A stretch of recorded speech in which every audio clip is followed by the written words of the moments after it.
Hey everybody, this is Blast338 coming at you live this beautiful Monday after evening.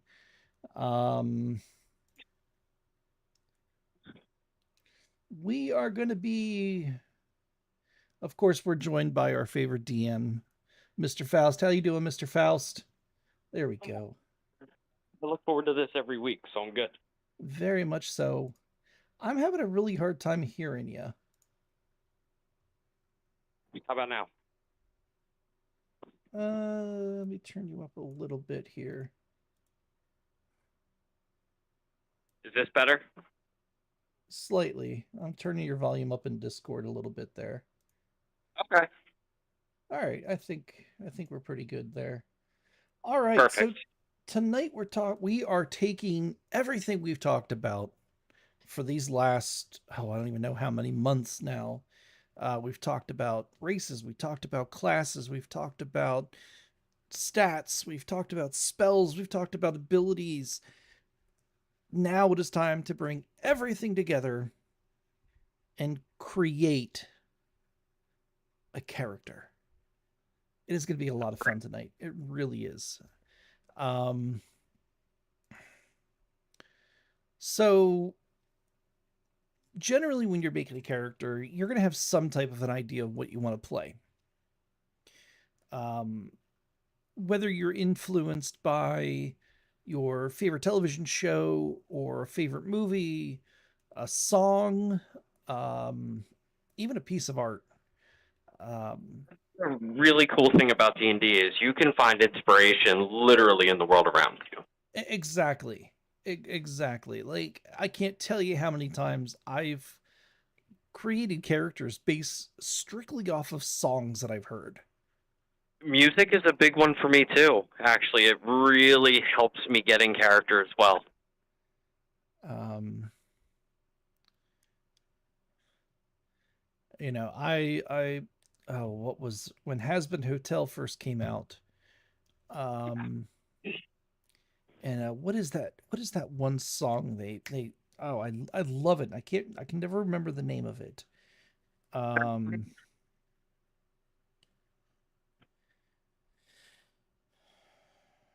yeah, there we Who go. sings it? Da, da, da, da, da, da, da, da, da.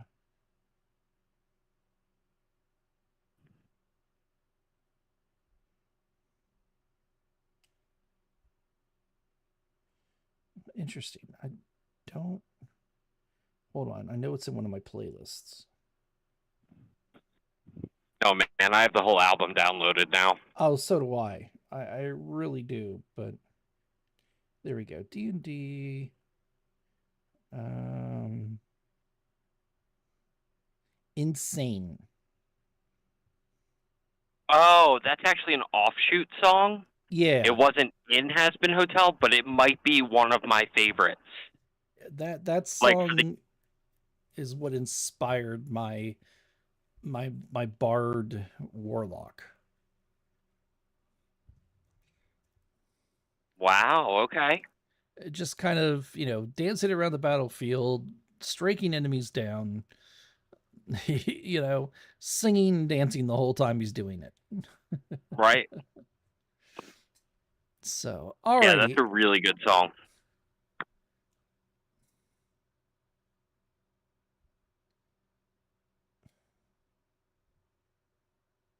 Okay.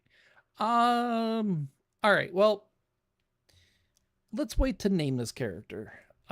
Choose a class. I want to do I really want to do a druid.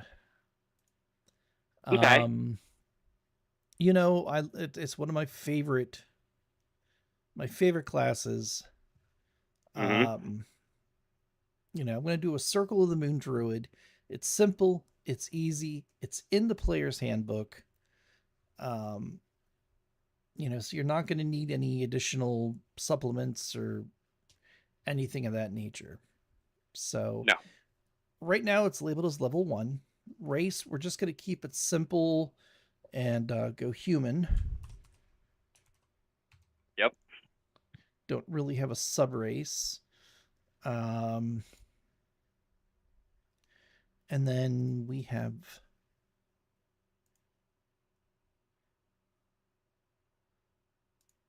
Ah, here we go. We have to roll for our hit points. Or not hit points. We have to roll for our stats. So we're going to be rolling d6s. We're going to be rolling 4 d6s. And we're going to be dropping the lowest. All right, so let's go ahead and roll these. Well, that's no fun. I want the 3D. Count settings here. Let's change this.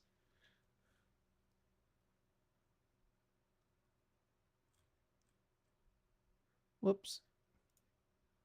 All right. Anyways, so our first roll, we have a 5.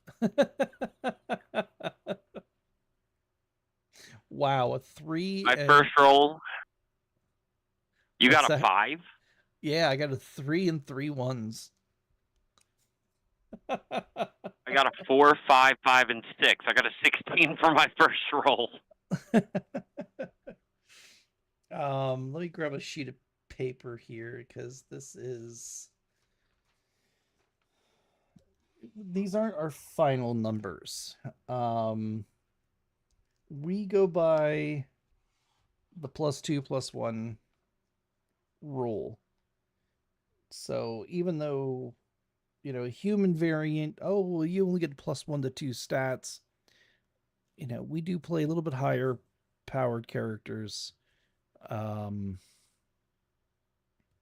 So we're gonna bump that up to a 6. And I'm actually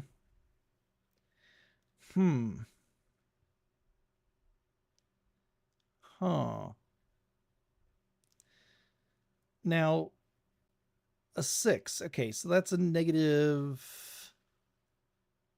Hold on, let me see here. No, not 106, you stupid program. And we're using Roll20.net. So it's a good program. I'm not sponsored. But we have a -2 for strength. And honestly, with a druid, I'm not worried about it. Because of the wild shape, if I need something with strength, I can turn into something with strength. Especially as a wildfire, a Circle of the Moon druid at 2nd level, I think it is. 2nd or 3rd level is when you get your subclass. And that's going to be the Circle of the Moon. I can turn into a CR1 creature at that point. And then once I hit, I think it's 10th level, I can turn into an elemental. So don't really need strength. I'm not fighting with strength. Druids are, if I'm not mistaken, they are wisdom casters. So their DC and all that kind of stuff is all going to be based on their wisdom score. So if we get a really good wisdom score, then that's where we're gonna put it. So let's roll again. 4d6 roll. That's a little better. Okay, 6, 7, 8, 9, 10. We got a 14. Not the best, not the worst. That's still a +2.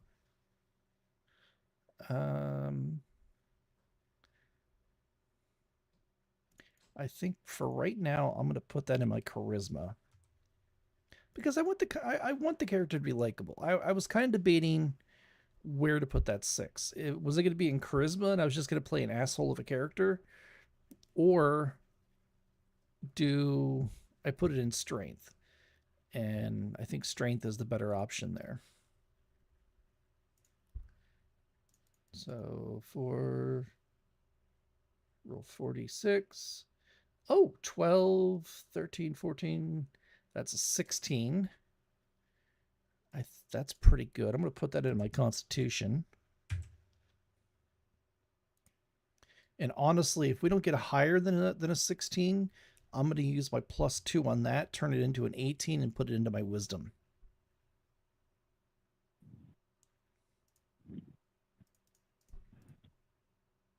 There we go again. 6, 6 is 12. We got 14. I think let's put that into our dexterity. Just for right now. We can move these numbers around. Not the end of the world.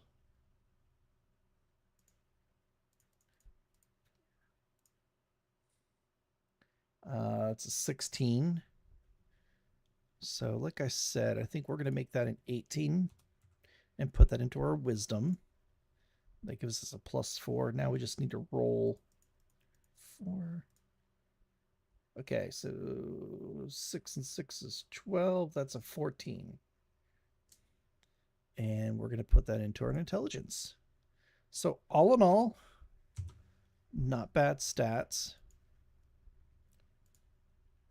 Not bad at all. What's that? Yeah. Now, we're going to look at our player's hand. Well, you normally look in your player's handbook. However, we are going to... Let's do this. No, we're not going to do that. Let's put this... And yes, before anybody says anything, I'm using Microsoft Edge. I'm sorry. I put Chrome on here, but it was running really slow and I didn't have time to kind of figure it out. So I just been using Edge. We are actually going to be using... Oh, here we go. Let's put that there. And we'll put that there. Wonderful. So... Druid 5e. We're going to look at the wiki.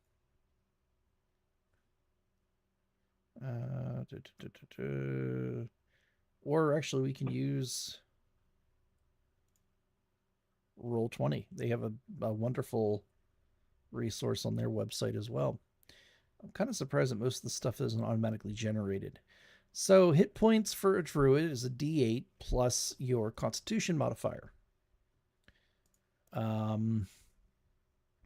So as you can see here, because of our stats, we have a +3 to our constitution.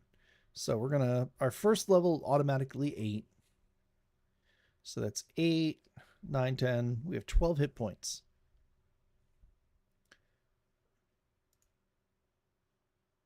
So we're going to put that in there and go from there. Okay. I usually, when I'm doing a character creation, I go one level at a time. For me, it just makes things easier, especially if you're making a spellcaster. Wizards are probably the worst as far as character creation because they get like they get like 7 first level spells. It is absolutely crazy. So trying to get all of that figured out while it gets overwhelming. So it's easier to go one level at a time.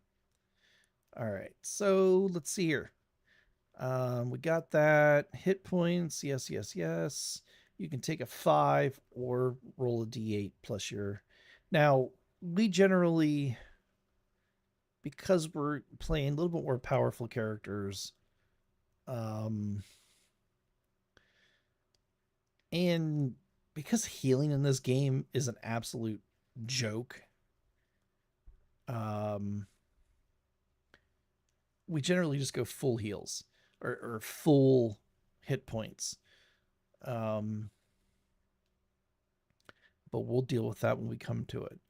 Now we get in here to proficiencies. We're proficient in light armor, medium armor, shields. So generally, because druids will not wear armor that's made of metal or use shields made of metal, they're going to have generally a wooden shield, which is just as strong as a regular shield. Or they'll have like leather armor. And you'll see that down here in their starting equipment. So you get a wooden shield or any simple weapon, a scimitar or any simple melee weapon, leather armor, an explorer's pack, and a druid's focus. Okay. But we want to come back up here. We're proficient with clubs, daggers, darts, javelins, maces, quarterstaffs, scimitars, sickles, slings, spears. We get a herbalism kit. And this is what we really want: saving throws, intelligence, and wisdom. So we're going to come over here. We're going to click intelligence. We're going to click wisdom. And it automatically has a proficiency bonus, which is right here. And that's based off of our level. So this is a really good tool, especially somebody who's just starting D&D.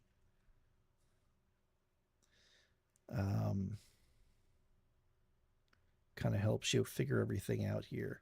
Now we get to choose 2 skills from Arcana, Animal Handling, Insight, Medicine, Nature, Perception, Religion, and Survival. So it really depends on what campaign you're going to be playing.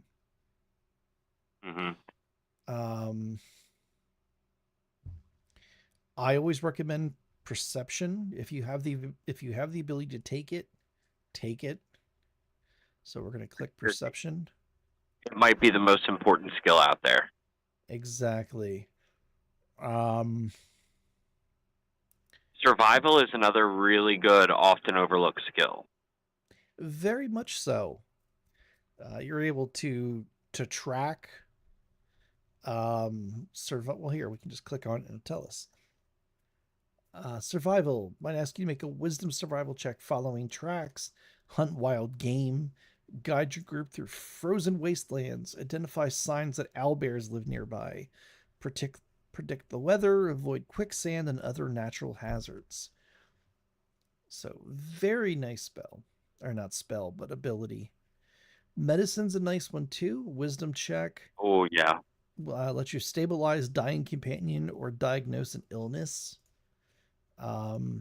With this build, I'm going for a tanky healer. So I'm actually going to go medicine. Okay. So that gives me a +6 to medicine, a +6 to perception.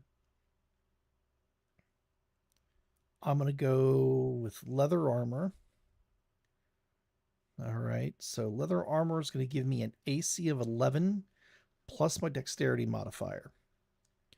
So my dexterity modifier is a +2. That is a 13 AC.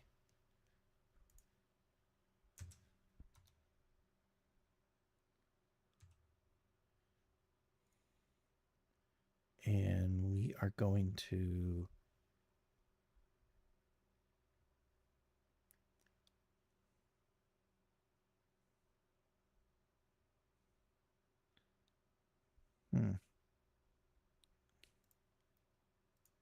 put this into our, oh, that's features and traits, where you have to forgive me. It's been a little while since I've actually, oh, here we go.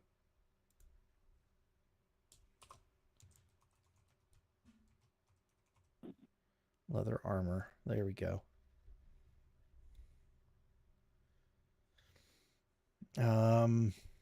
We're also going to add a shield.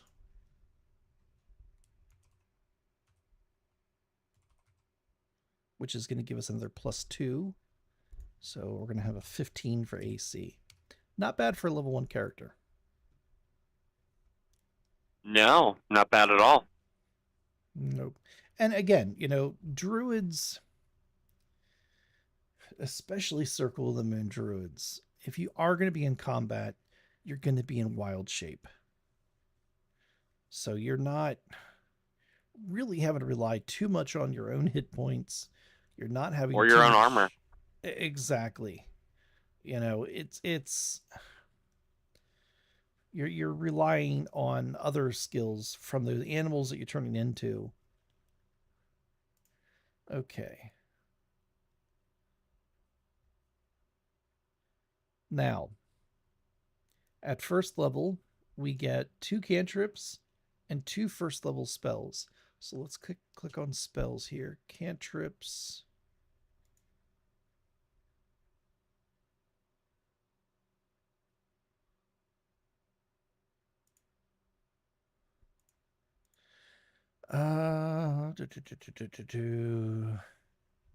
So DRU Druid spells 5e. What did you put into your strength score again? Oh, my strength score.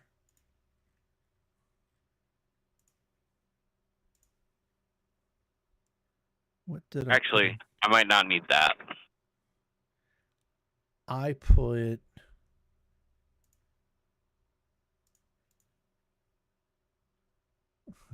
oh, here we go. A 6. So I have a -2. And your wisdom is in. My wisdom is an 18. Because I rolled a 16 and then I used my +2 to bump that to an 18. Okay, because I was looking at the Shillelagh spell, Mm-hmm. which is absolutely one of my favorites for when you're out of wild shape. Mm-hmm. But it imbues a weapon that you're holding, like it can be a stick that you're holding, Right. and it imbues it with magic. So the weapon becomes a D8, it becomes magical, and you use your wisdom instead of your strength to attack and damage with it. Oh. Mm-hmm. Well, that's pretty cool. I didn't know that part of it. Yeah, I've always liked that spell because it gives you just another option in combat. Yeah.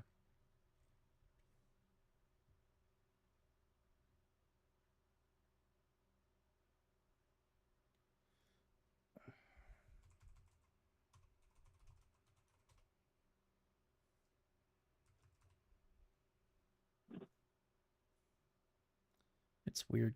Bing doesn't want to give me the. It's one thing about using Edge. It's like, use Bing. I'm like, I don't want to use Bing. Bing sucks. There, I said it. Yeah, so for cantrips, we are. Shillelagh's not bad. I like it. Um, I think what I'm going to take first actually is Bonfire or Create Bonfire, which is Oh, a I forgot that was on the list. I'm looking at the player's handbook. no worries. It's a conjuration spell.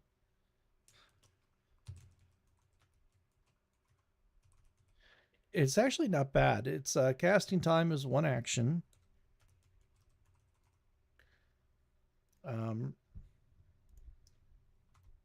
and I can't type today. Let's see here. Range is 60 feet. Um, it is a concentration spell, unfortunately. And it's just verbal and somatic. So we have no materials. Duration is concentration for 1 minute.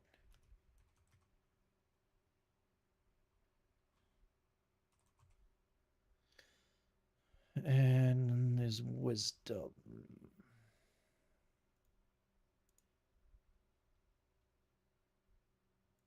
So description, you create a bonfire on the ground you can see within range.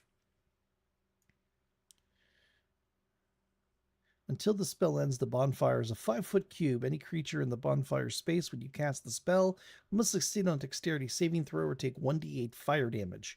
A creature must also make the saving throw when it enters the bonfire space for the first time on a turn or ends its turn there. At higher levels, the spell's damage is increased by 1d8 when you reach fifth level. So then it's 2d8. 11th level is 3d8, and 17th level is 4d8. So not a bad spell. We're going to put all that into the description there. There we go.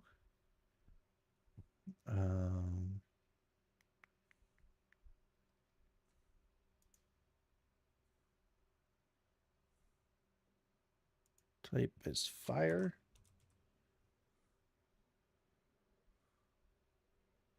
And I'm kind of surprised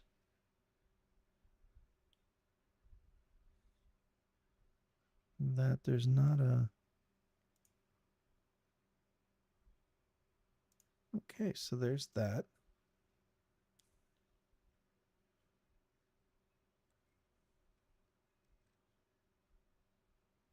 We're going to add another cantrip. Now we're only getting 2 at first level.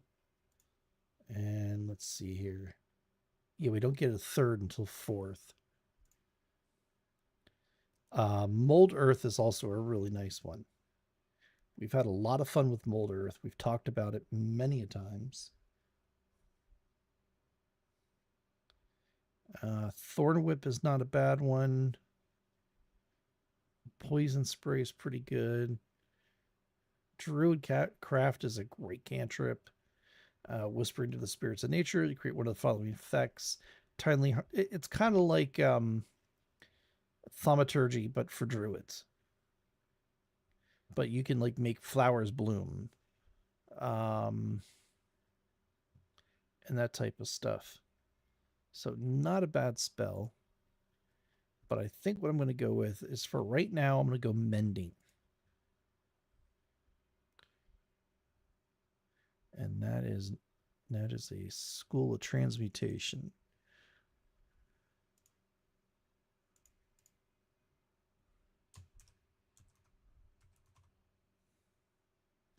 Casting time is 1 minute.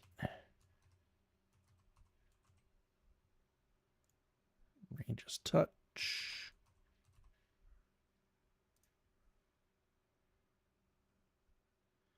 And this has verbal, semantic, and material components.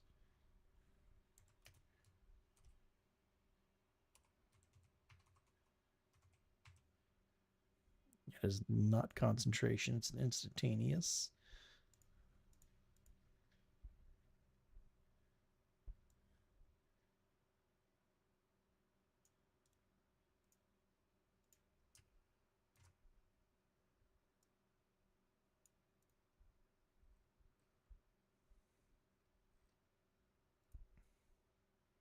Okay, so there's that, and we got 2 first level spells to pick out. And we're kind of going to use the same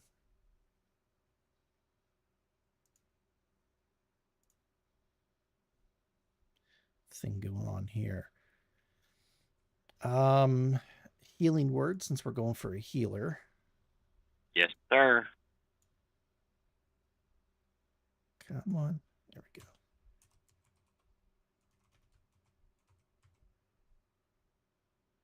And that is, of course, an evocation spell. Casting time is 1 bonus action.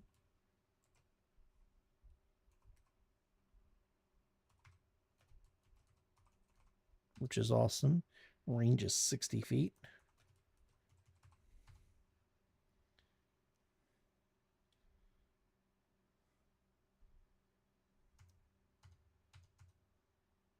And this just has verbal components, which is really cool.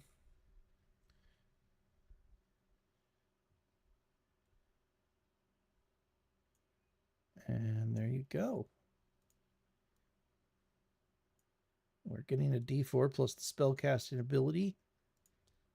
And you get an additional D4 at each level above first.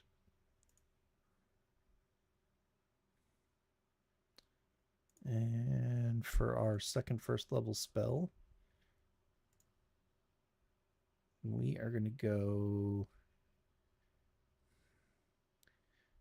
Druids really excel at battlefield control. They have a lot of spells that allow them to shape the literal battlefield. Yes. So I think I'd be really remiss if I didn't take something like Entangle as a little bit of an offensive spell.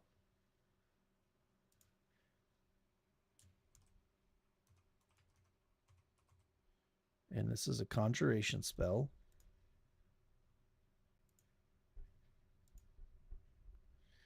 Casting time obviously is 1 action. Range is 90 feet.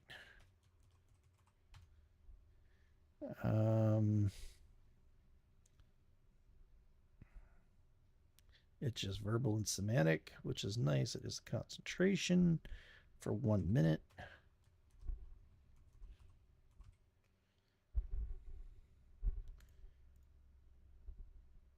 Wisdom is her spellcasting ability.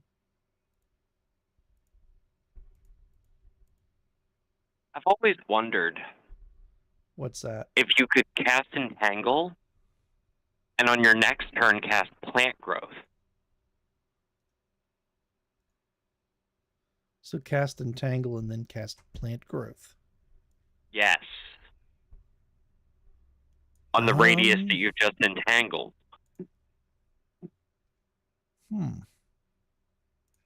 Because you're summoning vines and plants and things like that. What level? And all plant growth is 3rd level. Okay. Well, let's look here. Plant Growth. It's an instantaneous spell. It's 1 action.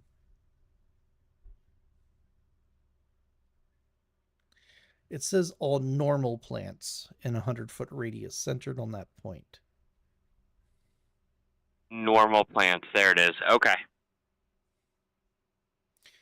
But if you cast the spell over 8 hours, you enrich the land. All plants in a half-mile radius centered on the point within range becomes enriched for 1 year.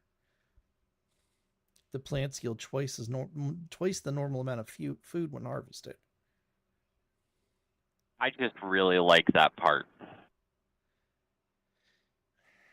I think it's really cool story-wise or for roleplay purposes. Like, you're basically consecrating a forest.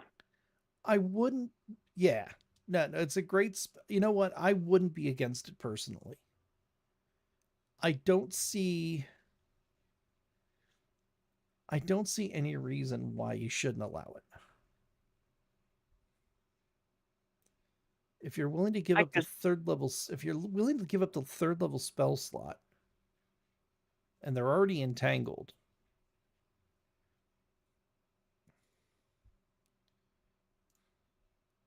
So let's see here. Entangle.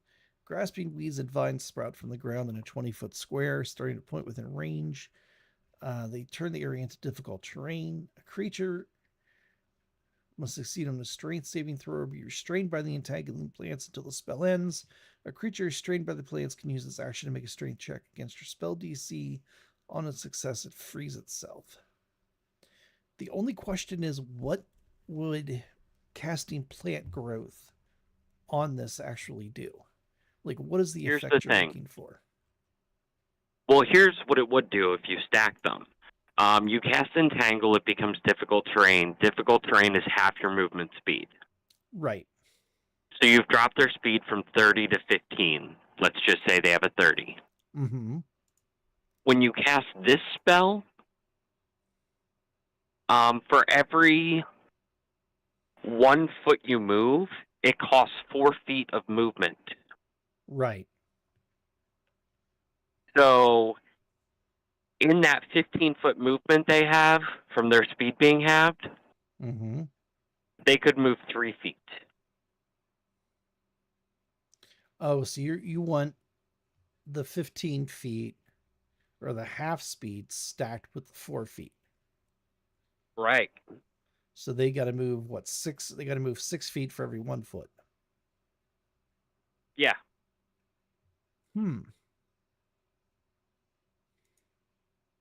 It'd be a really interesting form of crowd control. Well, I mean, even still, exactly. And that's what druids really excel at, is crowd control. Not only are they probably some of the best summoners in the game. Oh my god, yeah. Realistically. I mean, they have all the good summoning, elementals, greater, lesser. They have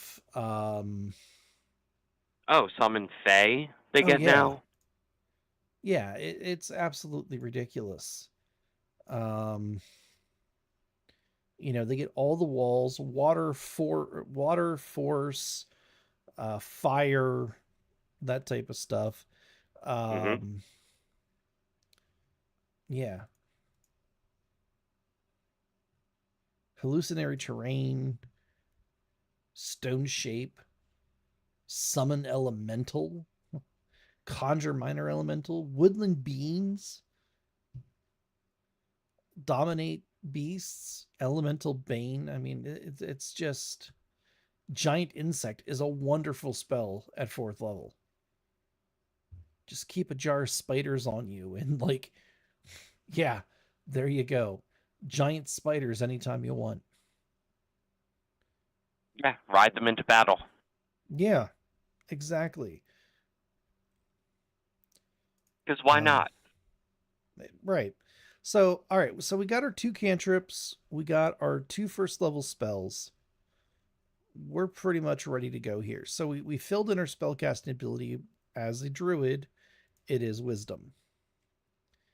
Do, do, do, do, do. Yeah, it's our wisdom modifier. So it Hmm. automatically calculates your spell DC. So it's your 8 plus your proficiency bonus, which right now is only a 2, and then your wisdom modifier, which ours right now is a 4. So we have a Right. 14 for our spell DC. Our attack is going to be our wisdom modifier plus our proficiency. So 4 plus 6, so it's a 6. Um, that is a first level druid. That's really how easy this is. Making a character is not a big, long, drawn out thing.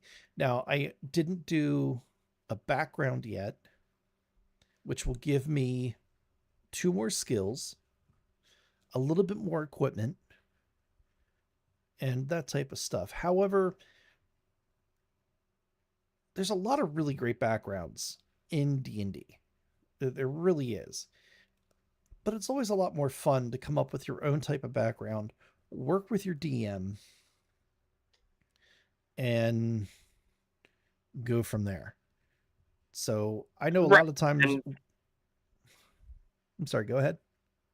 no, I was just going to say when, let's say, new people come to the table, I ask them to create a backstory. And that backstory is going to dictate their background. Right. And a lot of times, too, is we just choose kind of what skills we want. Yeah, and I don't see the harm in that. No, no, you're wanting to make a character. You want everybody to have fun. That's come on, man. Rule of cool. Everybody knows rule of cool. So we are going to go. So we already took medicine. We already have perception. Hmm. Um, there's a lot of really good ones here. Like I love animal handling, so I'm going to click on that one. Um, history is not a bad idea. Athletics will be nice because that'll get me to a 0. Because my -2 to strength right now gives me a -2 to athletics. So if we ever need to climb a rope or climb a cliff, I'm going to be at a disadvantage. At least until we get to, I think it's like 6th level where I can actually turn into something that flies. But then again, if I need to climb something, guess what? I'm a Circle of the Moon druid. I'm just going to turn into a giant spider and walk up the cliff. Right. And then shoot web down, and everybody's going to hold on to my butt. So, insight's not a bad idea. Insight's kind of nice. You can get an idea of, is this person telling the truth? What type of vibe is this person giving off? Intimidation's always fun. In fact, there's a kind of a running joke. Um, intimidation and stealth can be you can swap out stealth for intimidation. I see you. No, you don't. You can't see me. Yep, you're absolutely right. I don't see anything. Carry on. Yep. um, nature's a nice one. Performance. You had a lot of fun with performance. I've had a lot You of fun know, with performance. that character is pretty one-sided. Um, basically it's an artificer. He has a battle suit. The AC improves over the course of the game. I have 2 cannons that I can shoot. But that's the bread and butter of the class. That just slowly improves over time. You really don't get much else. But it does have a lot of skills. And being the Satyr race gave me perception and performance. Mm-hmm. And then my background gave me another 2. So I'm kind of focusing on an investigative type character with all of the knowledges he has. And Right. having knowledges is great. Nature's a good one. Religion's a good one.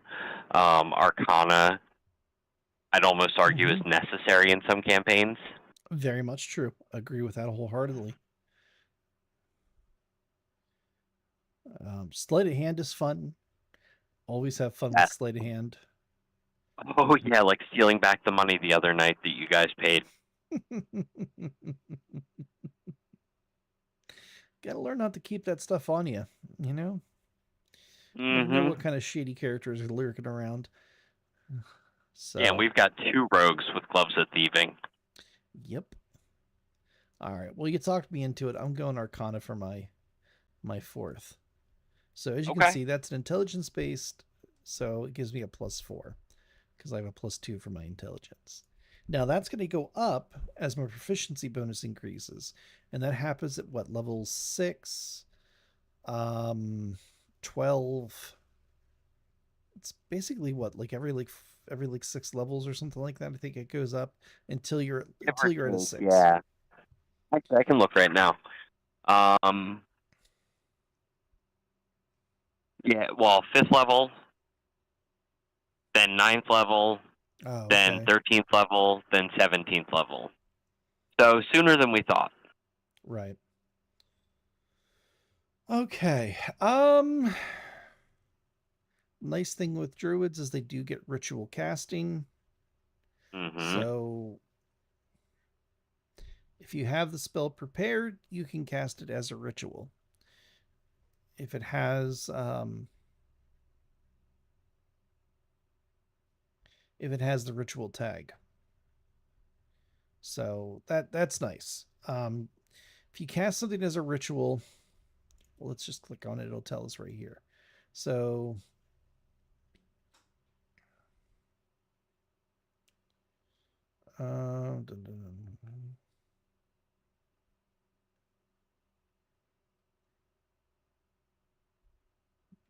why doesn't it? Oh, here we go. Rituals. Certain spells have special ritual tags, such as a spell can be learned following normal rules for spell casting, or the spell can cast as a ritual. Ritual version as a spell takes 10 minutes longer to cast than normal. It also doesn't expend a spell slot, which means the ritual version of a spell can't cast at a higher level. Yo, Brian, what's going on, man? Good to see you. Yo, what's up, Brian? We're making some characters today. Monkeypox. Oh boy. Well, that's what you get for going to the zoo.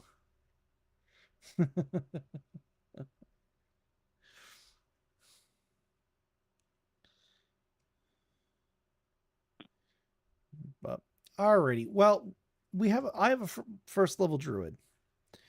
I know you've been creating a character in the back there. What have you come up with so far? Let me flip a few pages here. Mm-hmm.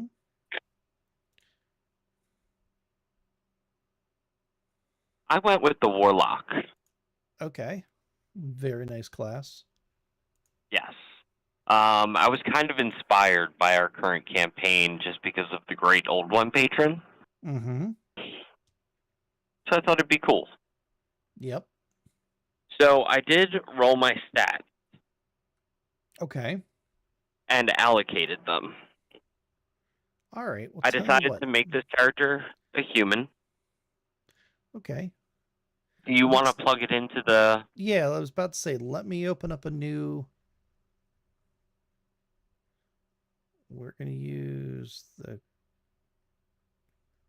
We're going to edit the sheet directly. All right, so we got a warlock, race human. Okay. Regular humans, what do they get to their stats? A +1 to everything. Oh,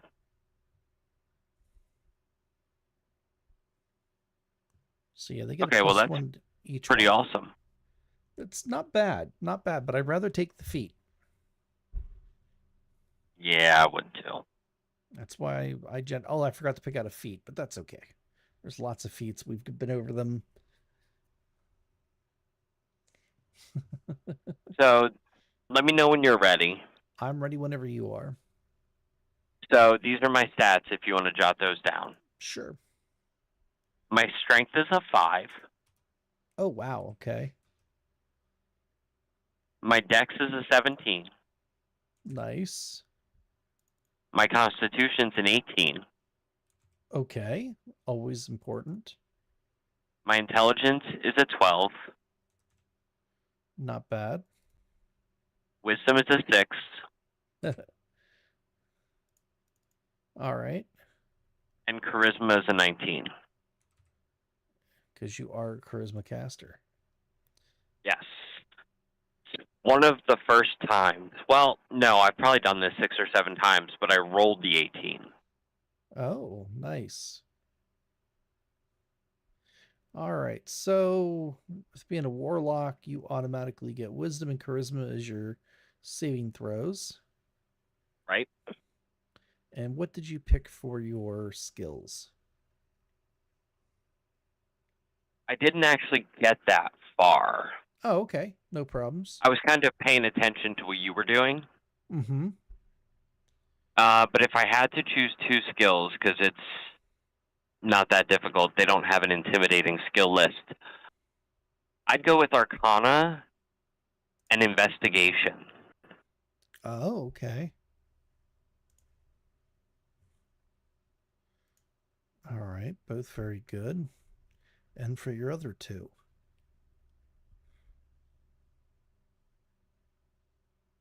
I'm going to go. Well, perception's not going to matter. Let's go Persuasion Persuasion, okay. and Athletics. All right. So that gives you a -1 to athletics. Oh, no, I'm sorry, Acrobatics. Oh, acrobatics. Okay. Gives you a +5. Yeah, Very that makes nice. much more sense. Yep. Yep. And you have an 8 for passive perception. That's horrible. That's okay. But All right. sometimes you got to play those characters that don't have common sense. Well, that's true. Alrighty. So your hit point maximum, you're a D8, correct? Correct. So 8, 9, 10, 11. You're a 12 as well for first level. Okay. Um, and what are you wearing for armor? My dex modifier is a +3, so I think that would be leather armor to get maximum benefit. Okay. So it's going to give you a Either 14. leather or studded leather, then.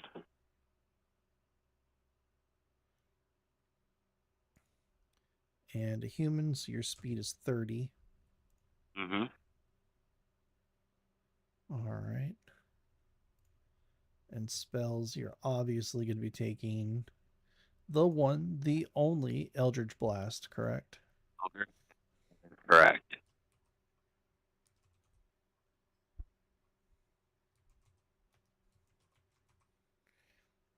Um,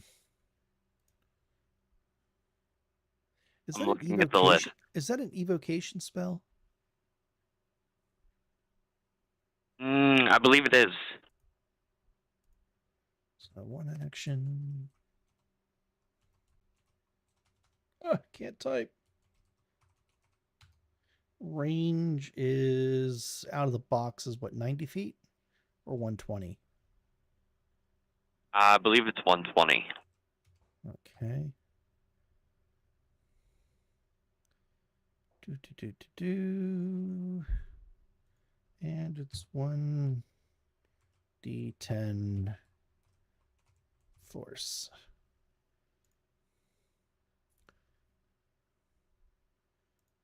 You get additional bolts at 5,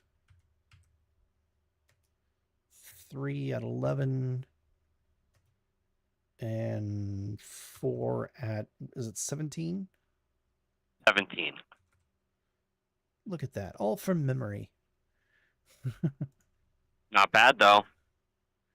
Not bad at all.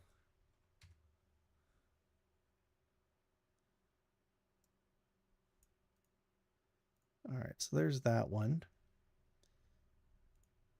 And for my other cantrip, I'm going with Minor Illusion.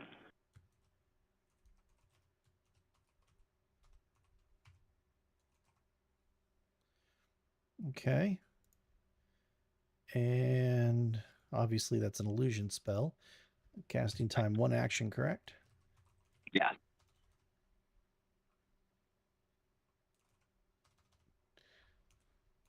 There we go. What's the range on that?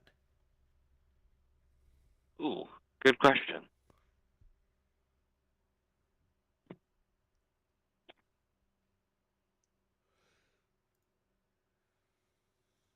"30 feet. 30 feet? Okay. Mm-hmm.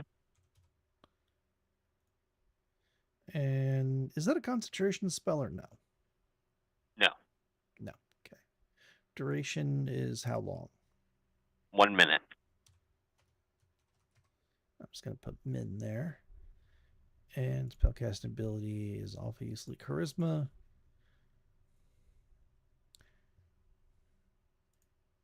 So let's actually go over here and open up a new tab. Warlock spells 5e. Oh, there it is. Okay. Modern illusion. And we're just going to copy that into there.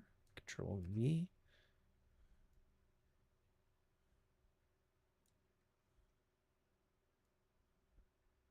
It's a lot to copy. Okay. Is that it for cantrips, or do you get another one? Only 2. Only 2. All right.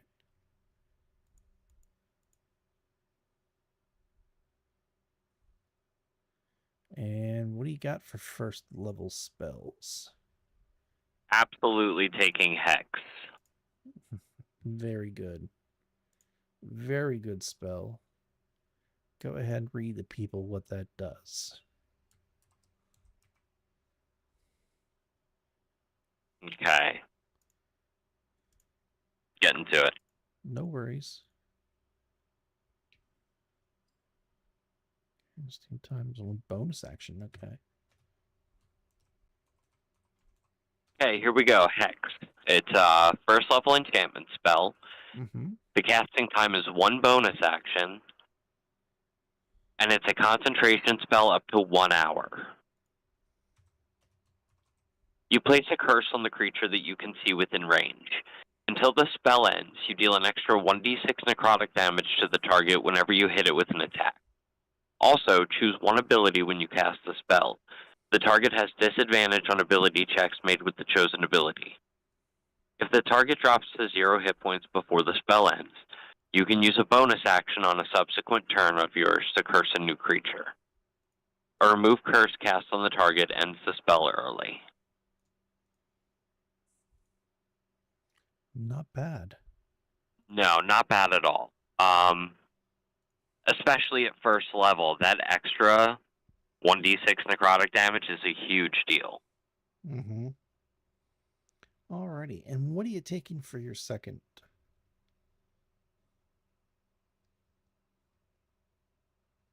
Or how many first level spells do you get at first level? I believe I get 2. Okay. Let me double check that though.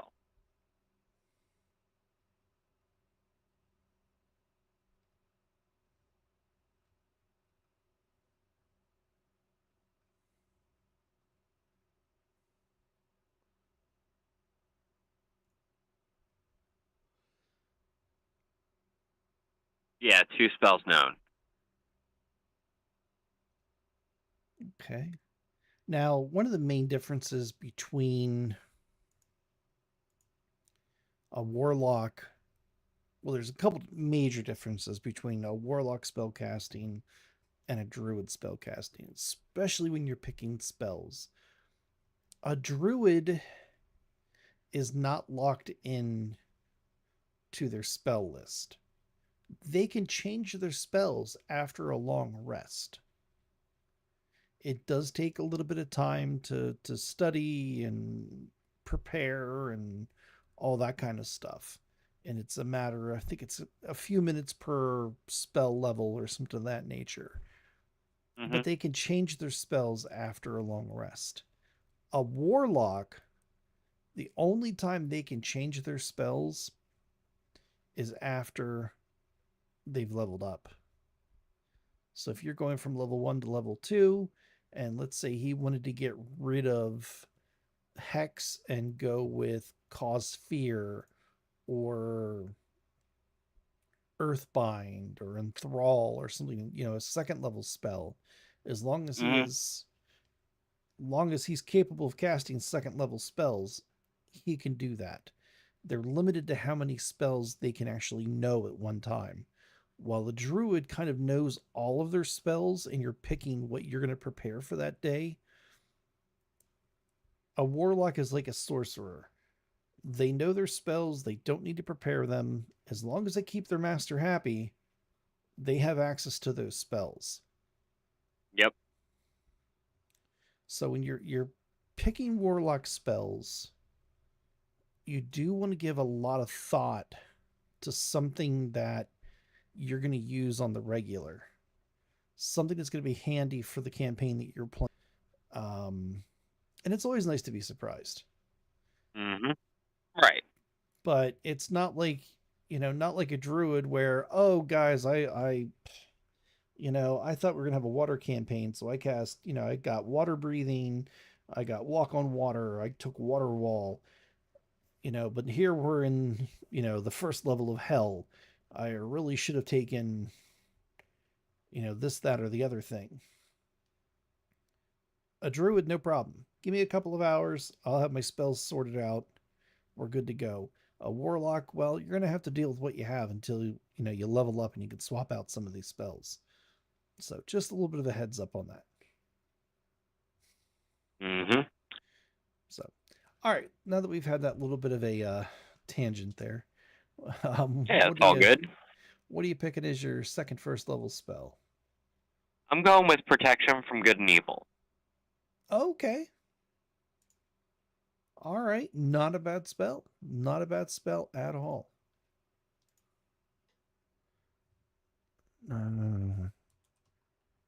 Oops. There we go. Nope, cast it on your barbarian and let him go.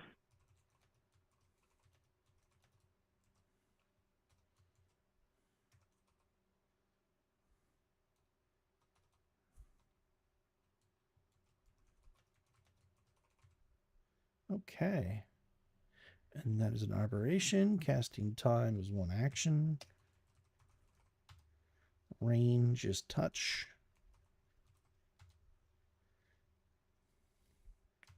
It does have components. It is concentration for 10 minutes.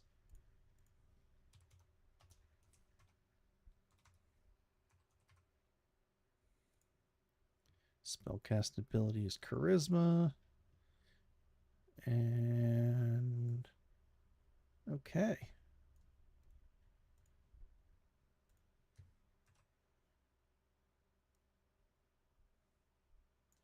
Yeah, so until the spell ends, one willing creature you touch is protected against certain types of creatures: aberrations, celestials, elementals, fays, fiends, and undead. The protection grants several benefits. Creatures of this type have disadvantage on attack rolls against the target. The target also can't be charmed, frightened, or possessed by them. If the target is already charmed, frightened, or possessed by such a creature, the target has advantage on any saving throw against the relevant effect. Not a bad spell, especially in some of the situations that we get into. You mean with Little Pooper running into the fray immediately every time we have combat? Well, it wasn't necessarily going to throw him under the bus like that, but yeah. Oh, I'm not saying it's a bad thing. I like that his characters are headstrong. Yeah, that kid, he finally, I think he's finally learned his lesson, though. He has. He pulled back a little bit with his monk. Yes. Yes, but then again, he's not the giant barbarian wielding a double-bladed battle axe that's doing a d12 damage, plus like 600,000 for his strength score, and God knows what else he's come up with. I thought I was bad about creating overpowered characters, and then I taught him. And he only has time to grow.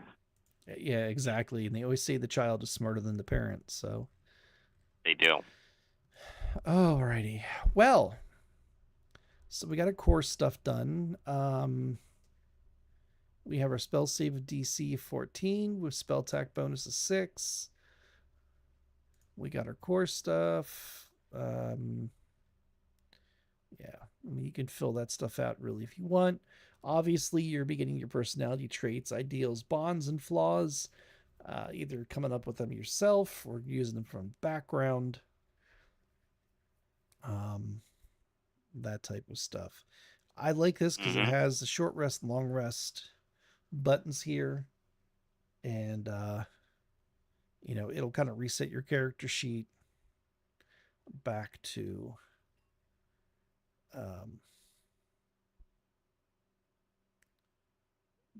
where it needs to be after the appropriate rest. So, right. Any certain name that you've maybe given this new adventurer? No, but I'm going to come up with one right now.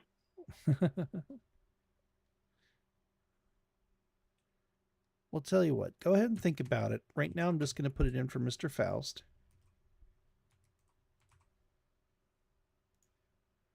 And we are going to head back to my druid. Whoops, that's not what we wanted. Here we go. All right, so I'm going to level this guy up to level 2. So we're going to change that to 2. We are going to bump that to a 24 because we're just going to do max health. Druids at 2nd level, we get our wild shape and we get our druid circle. So we're doing Circle of the Moon. And we're going to get another 1st level spell. So before we do all the changes to our sheet, let's go ahead and add our spell here. I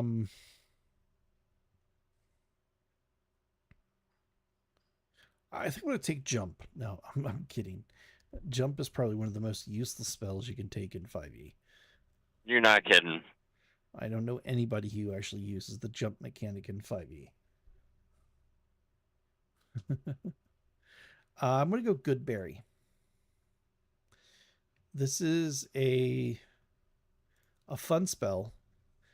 You choose up to 10 berries, or up to 10 berries appear in your hand and are infused with magic for the duration. A creature can use its action to eat 1 berry. Eating a berry restores 1 hit point, and the berry provides enough nourishment to sustain a creature for 1 day. And they lose their potency if they haven't been consumed in 24 hours. So if you have a survival campaign, this can be a very... life and death. Exactly. As a DM, this can be a very difficult spell to overcome. I know in the past I've heard of people using, because one of the components is mistletoe. It is a spell component we generally don't worry about spell components, mostly because it's just so difficult to keep track of that stuff. And Slows down gameplay. exactly, it's like, hold on, I got to make sure I have my. Oh, that's right. I used up my last piece of bat guano on my last fireball. It's, I don't know. I mean, there's some things I could understand. Like in this case, again, you're running a survival campaign. You kind of want to put it out there where the party's going to be in a little bit of danger, where they're going to have to, um, they're going to have to scrounge for food. So I might make them look for mistletoe, but the spell is going to consume that sprig of mistletoe because you're consuming the berries off of the sprig. You know what I Yep. mean? So that's one little change that I know I would probably do. Thankfully, I haven't had to make that.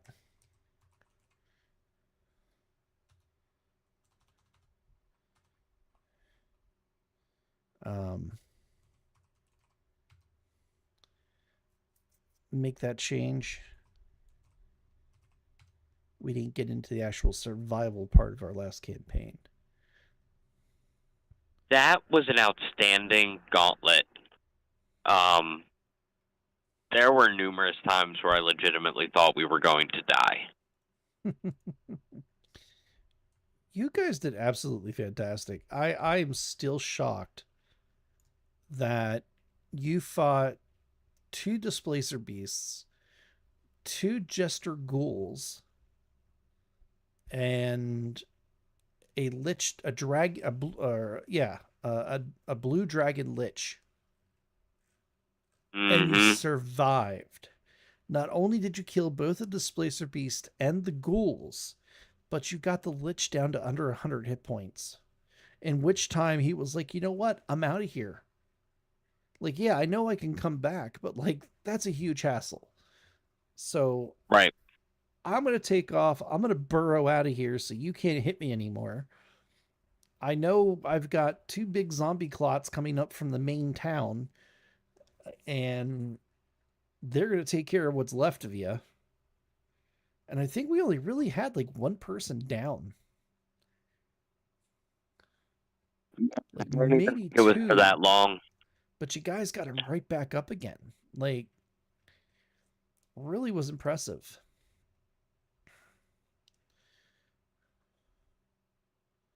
All right, so we got wild shape.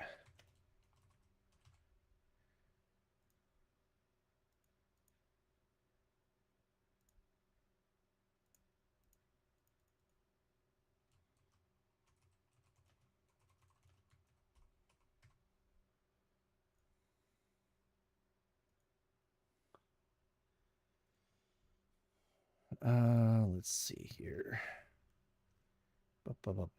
Wild shape. But the thing, see now with a normal druid, you're limited to, like right here it says, 2nd level, max 1/4 CR, no Mm-hmm. flying, no swimming, and that's fine. At 4th level, you can get a swimming speed but no flying speed. And when it's 8th level, that you're no limitations, and then your max CR is 1. With a Circle of the Moon druid, oh, it doesn't have it here.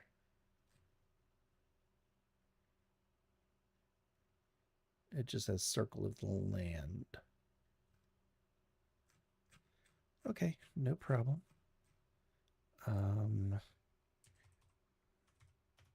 Druid 5e. Ah, there it is. There's the wiki. I like the wiki better than Roll20 as far as this stuff goes. But The here's wiki all is of our. just great. It's set up so well. Whoever made it really did an awesome job. So there's a lot of different circles, and we've talked about them: dreams, land, moon, shepherd, spores. Spores is fun. If you're into necromancy and casting things and bringing stuff back to life. Spores is a lot of fun. But we're doing Circle of the Moon. Again, trying to make something that's in the player's handbook that you guys can create, and all you're going to need is just regular PHB. So when you choose the circle at second level, you gain the ability to wild shape as a bonus action rather than a full action, which is great. Additionally, while you're transformed by wild shape, you can use a bonus action to expel one spell slot to regain 1d8 hit points per level of the spell. So you could heal yourself as a bonus action.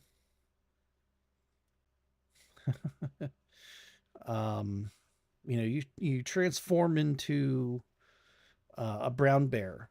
You get hit, boom, bonus action, I'm healed. So not bad. Not at all. This also grants you the rights to use your wild shape to transform into a beast with a challenge rating as high as 1. You ignore the max CR column of the beast shapes table, but must abide by the other limitations. So no flying, no swimming, that stuff.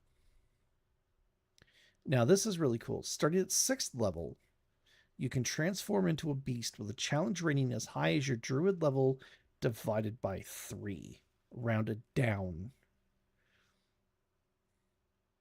So at 6th level, you can have a CR2 creature. At 15th level, a CR5. At 20th level, that would be what?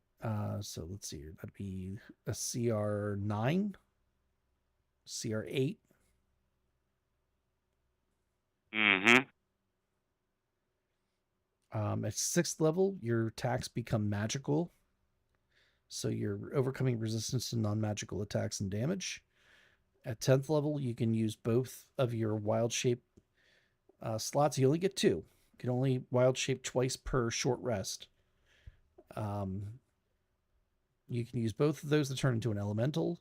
That's fire, water, air, or earth. And by 14th level, you can cast Alter Self at will. That's huge. That is big. I like that. That's really good. And of course, Druid's big thing is at level 20, they have unlimited use of their wild shape. So really great. But then again, right now we're only level 2. So we are going to take this stuff here and copy that into here.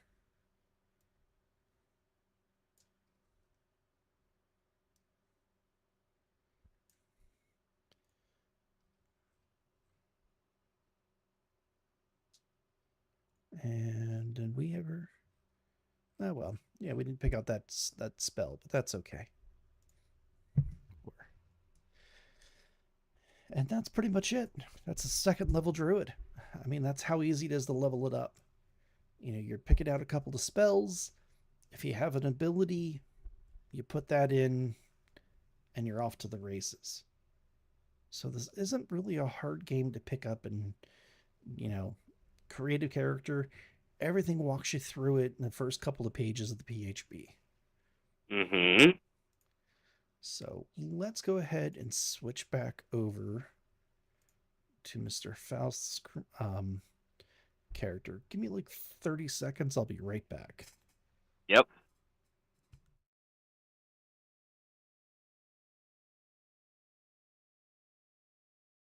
Let's see what else we have for 1st level before moving on to 2nd. Warlocks have an otherworldly patron. They've struck a bargain with an otherworldly being of your choice, the Archfey, the Fiend, or the Great Old One. It grants you abilities at 1st level, and again at 6th, 10th, and 14th. And I'll go over that 1st level ability here in a second. Another thing that stands out about the Warlock is something called an Eldritch Invocation. Invocations are augmentations to your spells or spells themselves that you get to use. Invocations are fun ways to build your character the way you want to build your character. You could be a blaster using your Eldritch Blast cantrip over and over and over again to push a creature 10 feet with every hit. You can also hit from 300 feet away, or you could pull a creature closer to you. Eldritch Blast has a lot of different uses, and these invocations just augment it outstandingly. Very true. I can't believe I forgot about the evocations. Invocations are kind of their bread and butter. I mean, it stands for pretty much everything they do. Right.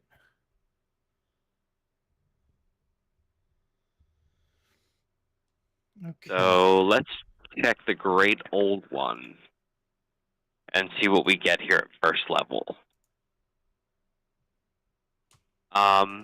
So they do have an expanded spell list. The first level spells they can choose from are Dissonant Whispers and Tasha's Hideous Laughter. Ooh. I know. And these are first level spells. Yes. Okay. Also at first level, your alien knowledge gives you the ability to touch the minds of other creatures. You can telepathically speak to any creature you can see within 30 feet of you. You don't need to share a language with the creature for it to understand your telepathic utterances, but the creature must be able to understand at least one language.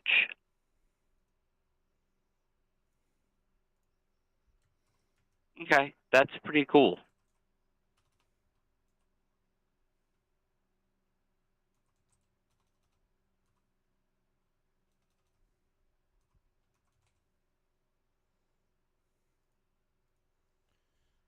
All right. So you get Tasha's Hideous Laughter.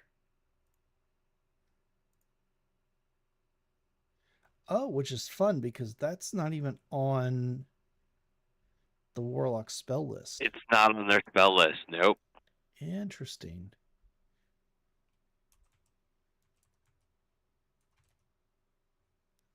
Tasha's Hideous Laughter. There we go.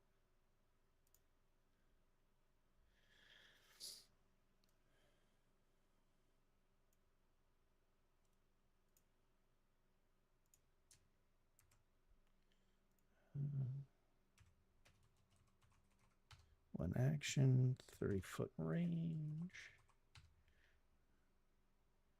It is a concentration spell. And it's 1 minute. Spellcasting ability is going to be Charisma.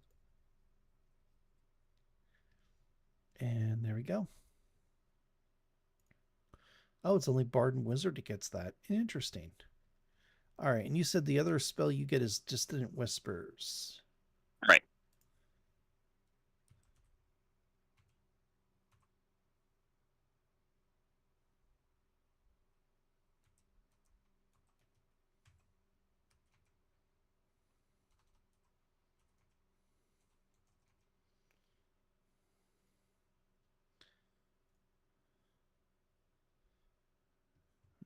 Okay. And nice thing is these spells are always prepared, correct? They don't count towards your spells known. No. So that's very nice. Enchantment. Casting time is 1 action. Range is 60 feet.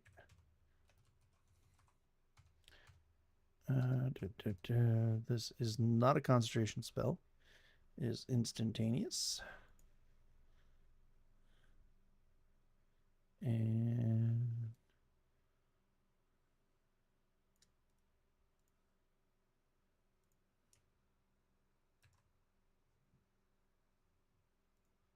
And higher levels. Oh. This is actually an attack.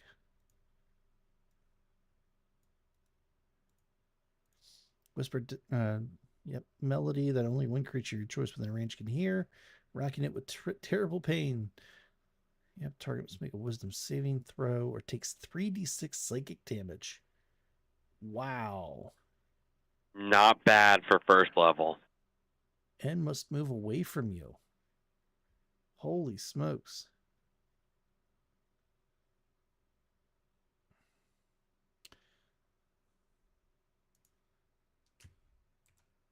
It's like a fear spell that does damage. Mm-hmm. I like it. Very much so.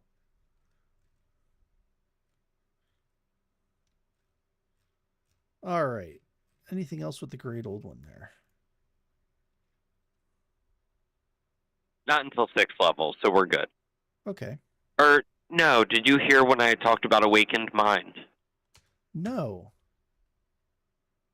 Okay, you might have been typing in the spell. Okay. Awakened Mind. Starting at 1st level, your alien knowledge gives you the ability to touch the minds of other creatures. You can telepathically speak to any creature you can see within 30 feet of you. You don't need to share a language with the other creature for it to understand your telepathic utterances, but the creature must be able to understand at least one language. So, telepathy of 30 feet at 1st level. Oh, okay. Not bad, not bad. Mm-mm.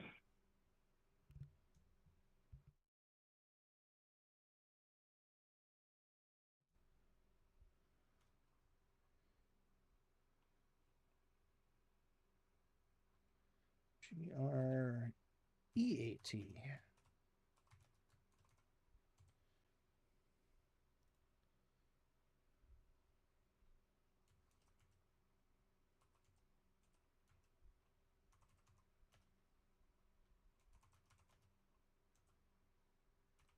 Up to 30, 30 feet. Telepathy. There we go. Okay. So we got your hit points bumped up.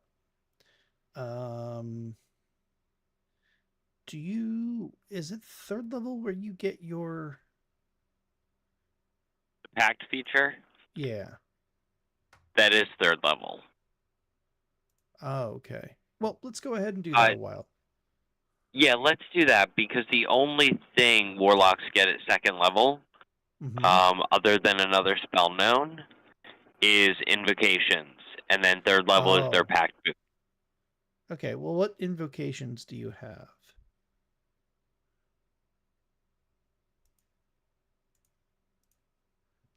Oh, where is it? Oh, Agonizing Blast.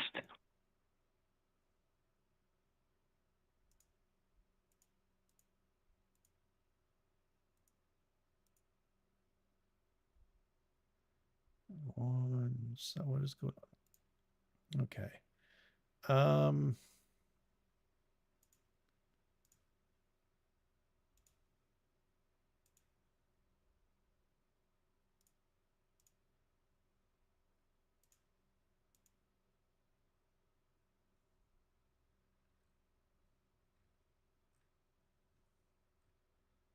don't know how to put these into the spell.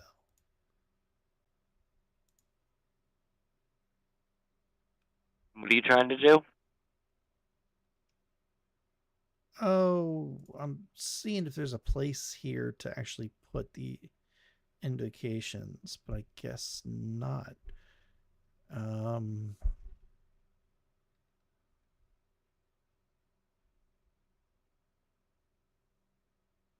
Interesting. All right, well, we'll just put it here. So, Agonizing Blast.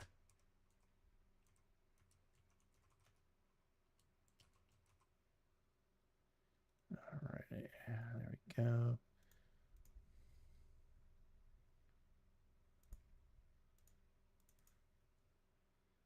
And that just gives you your wisdom modifier to your Eldritch Blast damage, correct?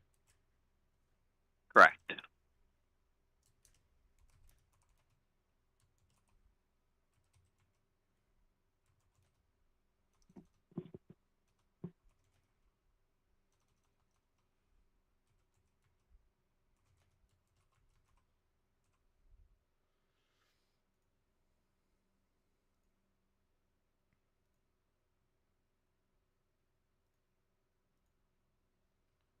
Okay.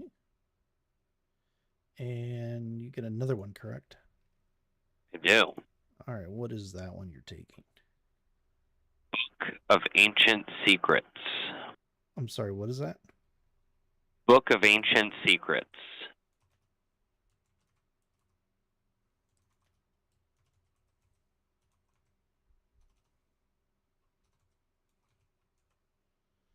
Okay. It is a Pact of the Tome prerequisite, and that's what I'm doing on my next level is Pact of the Tome. So you can now inscribe magical rituals into your Book of Shadows. Choose 2 first-level spells that have the ritual tag from any class's spell list. The 2 needn't be from the same list. The spells appear in the book and don't count against the number of spells you know. With the Book of Shadows in hand, you can cast the chosen spells as rituals. You can't cast the spells except as rituals unless you've learned them by some other means. You can also cast a warlock spell you know as a ritual if it has the ritual tag. On your adventures, you can add other ritual spells to your Book of Shadows. When you find such a spell, you can add it to the book if the spell's level is equal to or less than half your warlock level, rounded up, and if you can spare the time to transcribe the spell. For each level of the spell, the transcription process takes 2 hours and costs 50 gold pieces for the rare inks needed to inscribe it.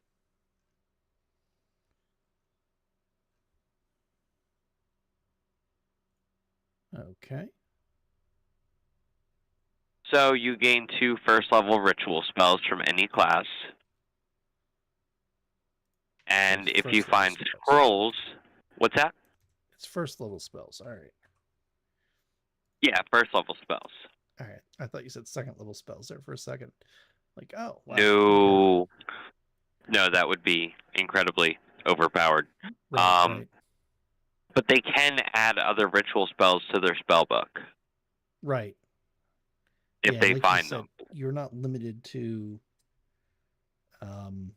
class at that point. No. And they become warlock spells to you, correct? Yes. Nice. So you don't have to worry about getting like, well, in your case, a druid spell and having a -2 to cast that spell. Wisdom. Yep. Right. You can use your charisma modifier, which is awesome. All right, and you're going Pact of the Tome. I am. You want me to read about it? Sure. All right, this is the Pact of the Tome. Your patron gives you a grimoire called the Book of Shadows. When you gain this feature, choose 3 cantrips from any class's spell list. The 3 needn't be from the same list. While the book is on your person, you can cast those cantrips at will.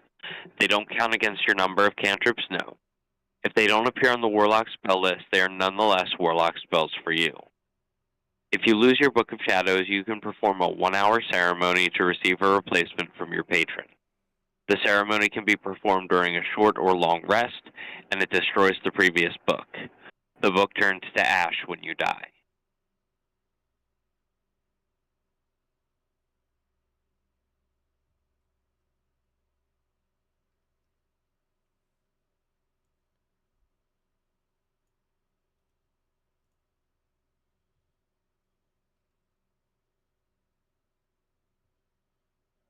Okay.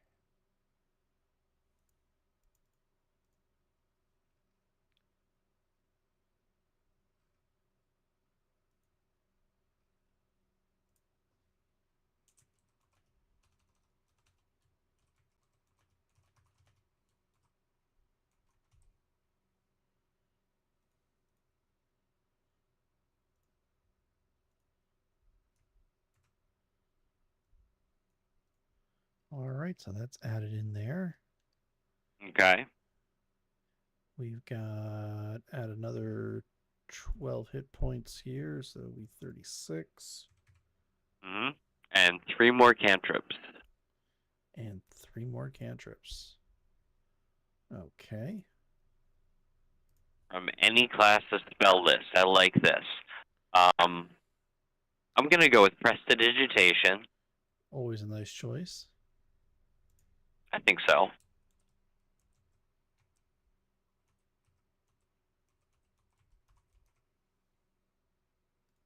Oh, I thought I spelled it correctly for a second.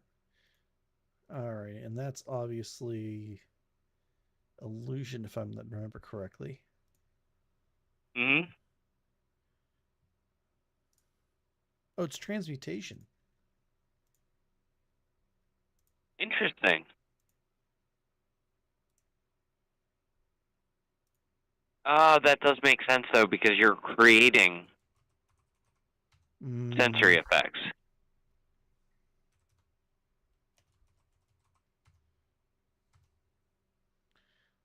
Okay, it's only verbal and semantic. Not concentration.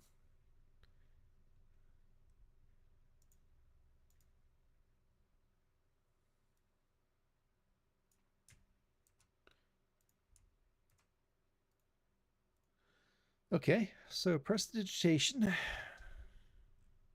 Thaumaturgy. Oh, okay. You're going for the duo there. Yeah, and considering Druidcraft. Okay.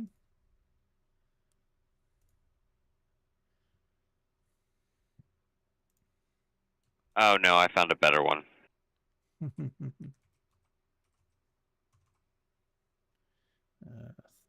It's a transmutation. Casting time, one action. Keep capitalizing that stupid C. Because my left hand types faster than my right.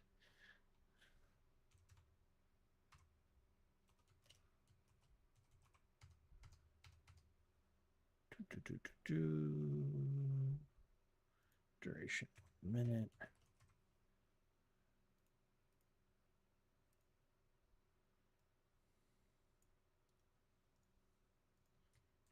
Boom, and done. Okay.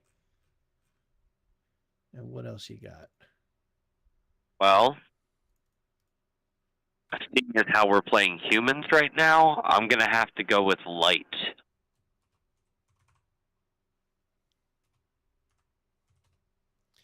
That is a very good spell to pick.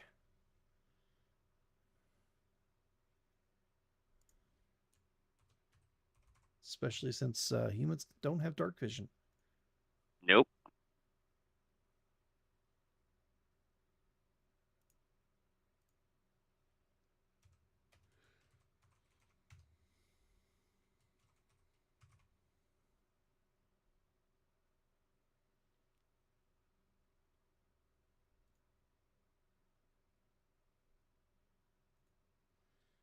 One hour.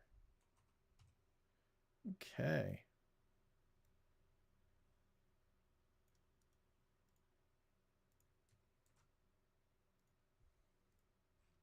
And that wraps it up for the Warlock.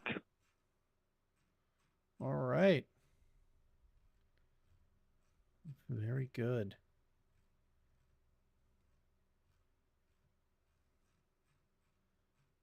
And that is a level 3 Warlock. Now, obviously, if we were taking these guys to level 4,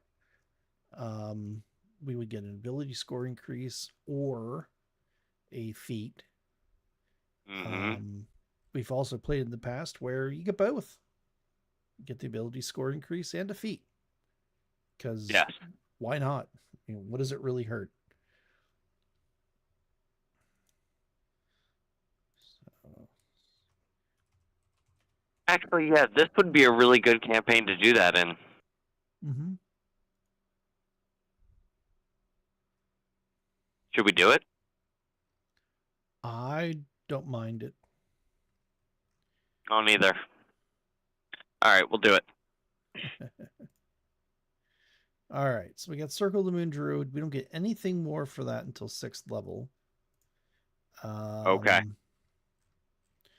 So at 3rd level, we're going to get 2 2nd level spell slots and another first level spell, and that's it. So not a bad idea. We can always go in and add those later. Um,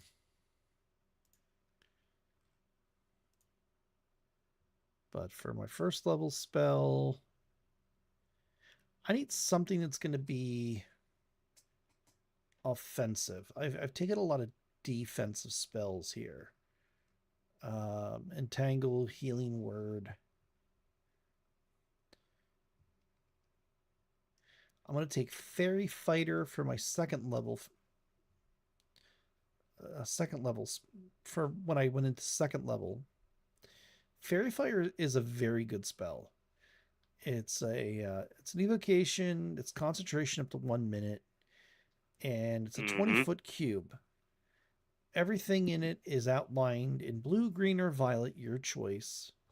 Any creature in the area that casts or when the spell is cast is also outlined in light. If it fails a dexterity saving throw for the duration, objects and affected creatures shed dim light in a 10-foot radius. Any attack roll against an affected creature or object has advantage if the attacker can see it, and the affected creature or object can't benefit from being invisible. So you're pulling things out of invisibility. You're giving your group advantage on their attacks. It's a very overlooked spell for druids. So yeah, I'm definitely taking that as a first level spell. My other one, because I'm going to have 4 at that point.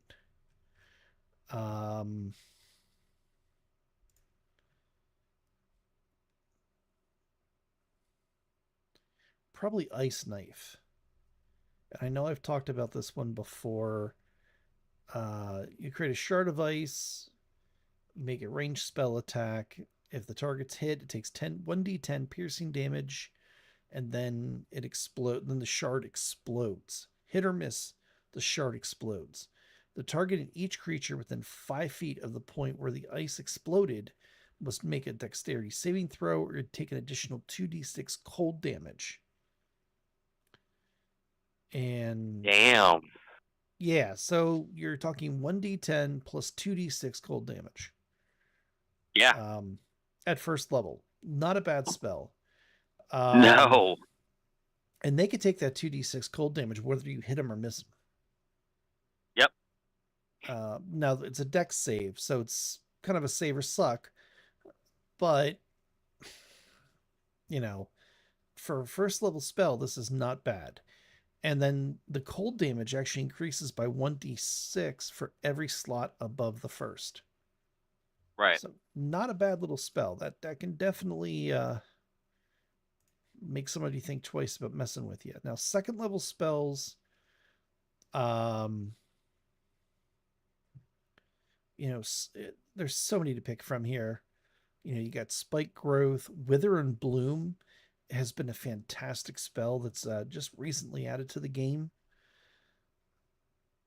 Yeah, it's in the Strixhaven book, Curriculum of Chaos. Yeah, I mean, you're doing damage to a creature, and then you're giving the ability to heal one of your player characters that are within the same area. So if somebody's down, they can roll a hit die and get back up again. Another one of my favorites here is Heat Metal. Oh, yeah. Yeah, it is. So many things you can do with that. Anything that's made of metal, even if it's being worn or carried, you can heat. I believe they're making a dexterity saving throw if they are wearing it. You could cook somebody in a suit of armor. You can cause somebody to drop a shield, drop a sword. You can burn the rivets in a sail. You can target the bands of a barrel that's filled with gunpowder. All that kind of fun stuff. Heat Metal is a great spell. That's why generally most of the targets that we go up against are now wearing leather armor. Yeah, funny how that happened, huh? Huh, yeah. Huh. You know, they're not made of flammable materials anymore. Hold person is another great spell. Uh, you know, you're just basically holding that person, get to beat the hell out of them. As a healer, I'm gonna have to go with lesser restoration. That's just Okay, kind yeah. of, you know, as a healer in the group, you can touch a creature and end one disease or one condition afflicting it. So blinded, deafened, paralyzed, or poisoned. Um, Not a bad thing. It is definitely worth that second level spell slot. Now, it's not Yeah. as powerful as Greater Restoration, and that's okay. We can get that later on. But as a healer, yeah, we got to go Lesser Restoration. And then as an offensive spell, um,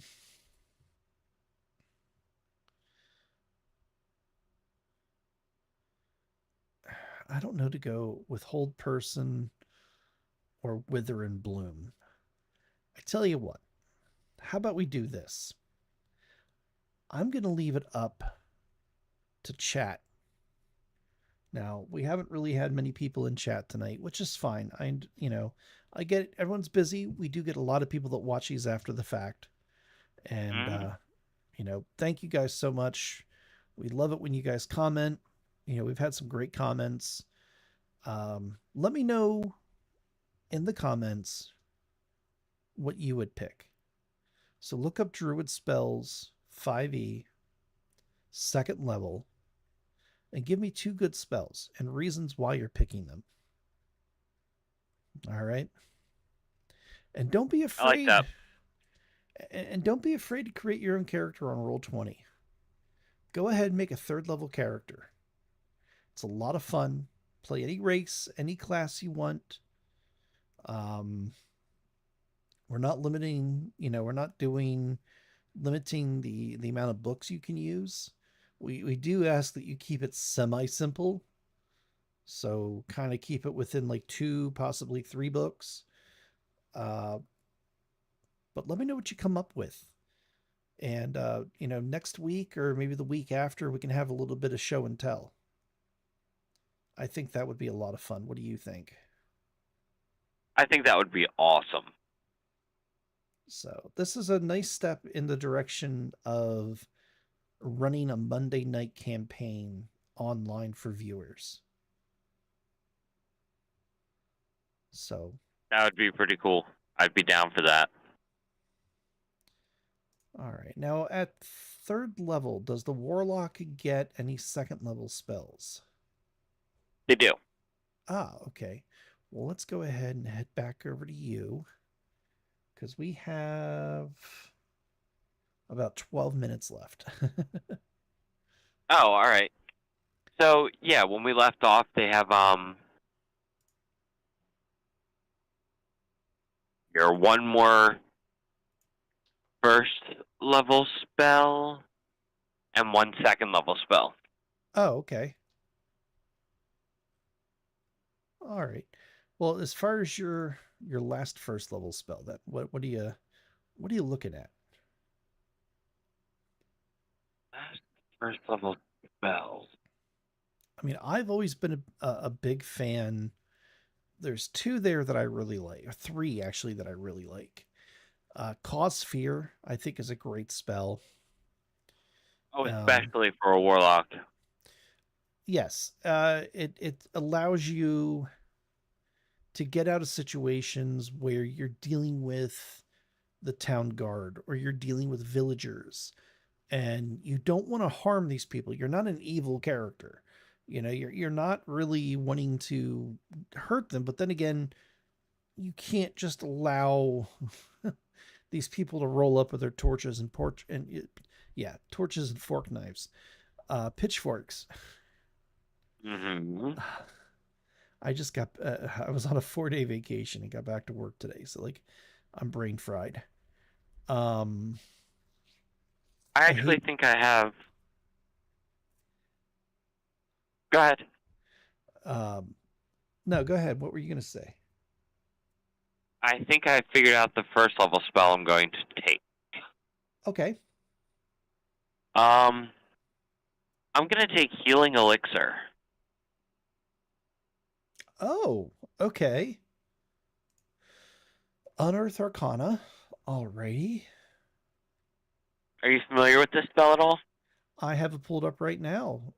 Create a healing elixir in a simple vial that appears in your hand. The elixir retains its potency for the duration or till it's consumed, and that's 24 hours. As an action, you can drink the elixir or administer to another creature, and you gain 2d4 plus 2 hit points. That is a fantastic spell. Yes. For a first level spell, that's fantastic. Mm-hmm.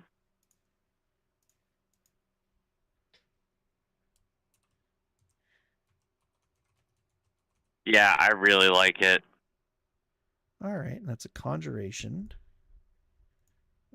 Boom, boom. Casting Ooh, time. now I Oh, choose it's a this. 1 minute casting time.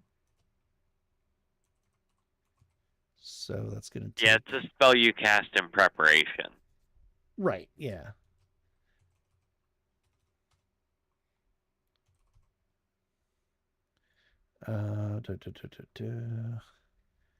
Duration 20. Yeah, 20 hours. 24 hours. And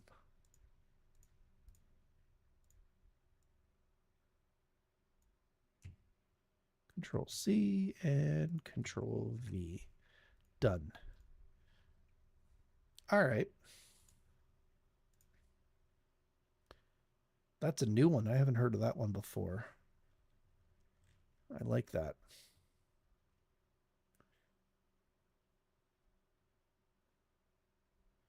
All right. What are you looking at for second level spells? What are some of the ones you really like there? Ooh, I love Flock of Familiars. I do. That's actually a spell that I turned you on to. Yes, it is. So it's a concentration spell for 1 hour. You temporarily summon up to 3 familiars, spirits that take animal form of your choice. Each familiar uses the same rules and options for a find familiar spell. All familiars conjured by this spell must be of the same type, celestial, fey, fiend, your choice. You already find familiar or other similar means one fewer were conjured. So if you already have a familiar, you're not going to have 4. You're still going to have only 3. Um, Familiars summoned by this spell can telepathically communicate with you and share their vision, auditory senses while they are within 1 mile. If you cast a spell with a range of touch, one of the familiars conjured by the spell can deliver the spell as a normal. However, you can cast a touch spell through only one familiar per turn. This is fun. You can have 2 familiars handing out potions of healing, or you can have a familiar with a necklace of fireballs, another one handing out healing potions, and another one casting touch spells. Absolutely insane. And for every spell slot of third level or higher, you add an additional familiar for every slot above second. So let's see here. At level 2, you get 3. So 9. You have 12 familiars at level 9.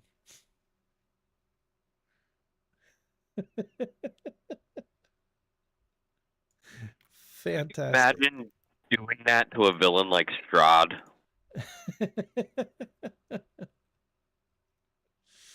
Oh.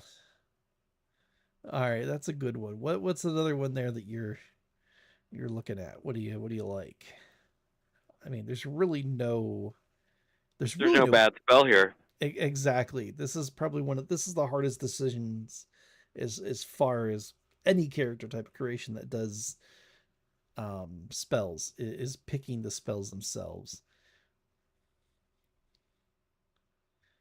I mean, you have Misty Step How great is I Misty Step? was actually going to talk about that. This might be my favorite spell. I mean, it's a bonus action. You briefly surrounded by a silvery mist. You can teleport up to 30 feet to an unoccupied space you can see. Absolutely It's wonderful. simple and elegant. It's just an incredible spell. It does not provoke an attack of opportunity. Um, as a warlock, unless you are, uh, oh, Hexblade. yeah, exactly, Hexblade. Thank you. You're not going to be in the thralls of stuff. You're going to stand back. You're going to use your Eldritch Blast. You're going to, I mean, yeah. There's again, there's really no bad spells, No. especially here at second level.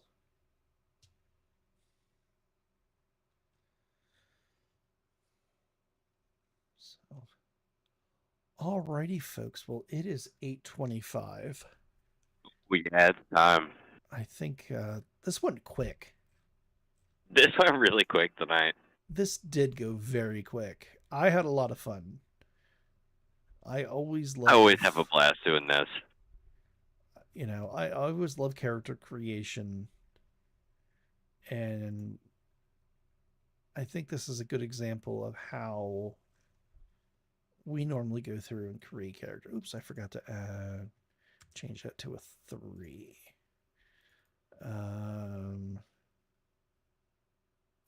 636. Okay. There we go. Forgot to do my hit points on my character. Alrighty. Well, hey folks. Thank you, Mr. Faust, for joining us tonight. Certainly. Look forward to next week. We're gonna have to talk about what we're doing. We'll see how many people have made characters, and we'll go from there. Sounds good to me. But until then, any parting words of wisdom for us? Words of wisdom? No, I'm just really excited to get some feedback with characters. It's fun for us, we love it. Definitely, and I'll keep you informed. I do have good news, at least for you and I. I was going to be on call the first Friday in September. Mm-hmm. But I got a phone call today from one of my coworkers that said he would be more than happy to take that off my hands for me. So, wow. Yeah, I don't have to miss any D&D in September either, which is absolutely fantastic. That is absolutely fantastic. So, alrighty, Mr. Faust, we'll let you go. You have a wonderful evening. I will talk to you throughout the week, I'm sure.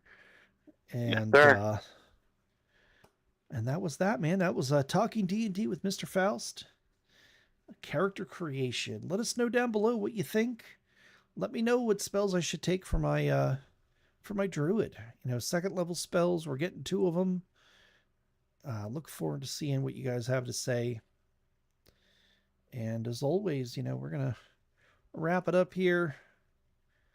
But we're growing as a channel. Thank you guys really, for hitting that subscribe button, liking the videos. You're starting to comment, CB, I love the smiley faces. Really do. And yeah, if you want to help me grow the channel, the best way to do that is, as always, tell your neighbors, tell your friends, and shout it from the rooftops. Like, comment, and subscribe to Blast 338. Have a great time, and we'll see you Thursday. Peace.